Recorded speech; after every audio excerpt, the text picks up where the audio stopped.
পয়লা বৈশাখ নতুন বছর উপলক্ষে ভিমার্টে চলছে বাম্পার অফার। আর এই মেসেজটা ফোনে আসতে মনটা তো বেজায় খুশি। ভেবে নিয়েছি কি কি নেব, আর সেই ভাবনা চিন্তা করেই বর্মশাইকে সঙ্গে নিয়ে সন্ধেবেলা বেরিয়ে পড়লাম ভিমার্টের উদ্দেশ্যে। আর ওখানে গিয়ে যেগুলো যেগুলো ভেবে এসেছি তার উল্টোটাই দেখছি। কারণ হচ্ছে একটার সাথে দুটো ফ্রি, আর একটার সাথে একটা ফ্রি, এরম একটা ব্যাপার ভেবে এসেছি। আর সেটা দেখেই এখানে এসে মনটা খারাপ হয়ে গেল।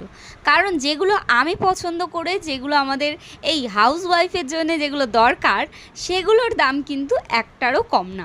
আর বাদ বাকি সব জিনিসের কম আছে, বাট কম কিছুই না, দাম বাড়িয়ে যেটা বলা হচ্ছে ডিসকাউন্ট দেওয়া, আর কিচ্ছুই না। তো সেটা ভেবে চিন্তে ভাবলাম এবছর তো জামা প্যান্ট নেবই না, নাইটি কুর্তি শাড়ি কিছুই নেব না, এবার নেব ঘরোয়া জিনিস, সেটা ভেবেই গেছিলাম। বাট মন খারাপ করে বাড়ির উদ্দেশ্যে রওনা দিলাম একটা 99-এর টিফিন বক্স নিয়ে। কারণ হচ্ছে মেয়ের একটা টিফিন বক্সের দরকার। আর বাইরে বেরিয়ে দেখি বিশাল ভিড়, কারণ মিলিটারির গাড়ি যাচ্ছে, আর তার সাথে এই ভোটের সময় প্রচুর জ্যাম রাস্তাঘাট। তো এই ভাবনা চিন্তা করতে করতে চলে আসলাম